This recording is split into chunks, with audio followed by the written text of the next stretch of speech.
semua, perkenalkan nama saya Asifa Rahmadayanti. Pada kesempatan kali ini saya akan sedikit menjelaskan mengenai simbol-simbol serta jejak budaya yang terdapat di dalam dongeng berbahasa Jerman karya Grimm bersaudara. Dongeng ini berjudul Sneewittchen atau yang di dalam bahasa Indonesia dikenal dengan sebutan Putri Salju atau Putih Salju. Dongeng ini diterbitkan pada tahun 1812 dan merupakan bagian dari buku Kind und Hausmärchen. Versi Eropa ini merupakan salah satu versi yang paling terkenal di dunia. Pada suatu hari di musim dingin, ada seorang ratu yang tengah hamil sedang menjahit. Secara tidak sengaja jarinya tertusuk oleh jarum jahit yang sedang ia gunakan. Ketika melihat darah mengalir, pada saat itu juga ia melihat salju turun. Ia berharap anak yang ada di kandungannya kelak memiliki kulit seputih salju, bibir semerah darah, dan rambut sehitam kayu arang. Maka, lahirlah putri cantik bernama Sneewittchen. Raja dan ratu sangat bahagia. Waktu berlalu, sang ratu meninggal karena sakit. Lalu sang raja menikah lagi dengan seorang wanita yang jahat dan licik.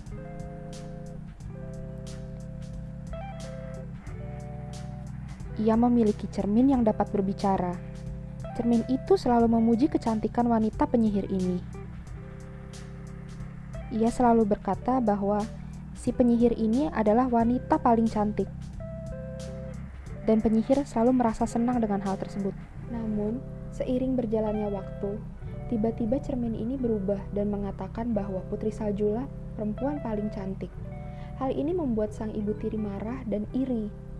Maka dia melakukan berbagai cara untuk membunuh Putri Salju.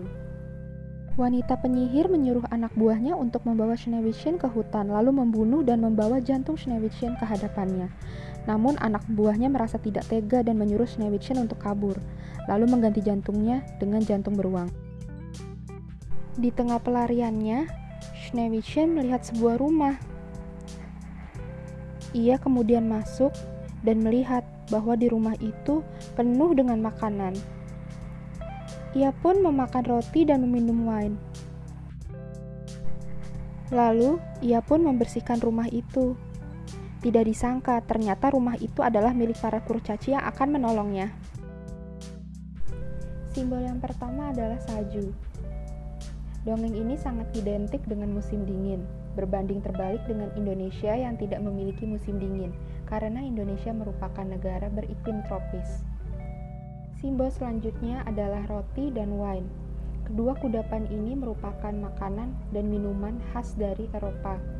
Roti di sini menjelaskan bahwa roti yang dimakan adalah roti yang sangat tradisional dan khas dari Eropa. Tidak seperti di Indonesia yang sudah memiliki berbagai macam jenis roti seperti odading, kemudian donat, dan lain-lain. Kemudian wine di sini juga sangat tradisional di Jerman, tidak seperti di Indonesia yang jarang sekali dikonsumsi oleh masyarakat Indonesia. Simbol yang terakhir adalah hal-hal magis.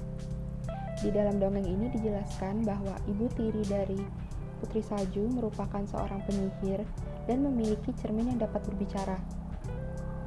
Hal ini membuktikan bahwa zaman dahulu di Eropa pun mempercayai hal-hal magis seperti ini. Seperti di Indonesia juga hingga saat ini masih mempercayai hal-hal seperti itu.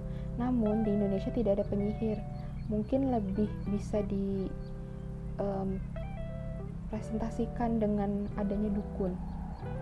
Nah, di Indonesia ini dukun memiliki kesan yang lebih mistis.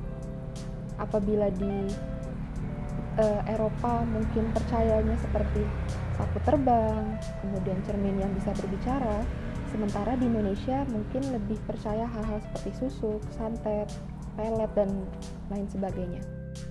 Sekian penjelasan saya. Saya harap video ini dapat memberikan berbagai manfaat. Apabila ada salah dan kurang, saya mohon maaf. Terima kasih. Cheers!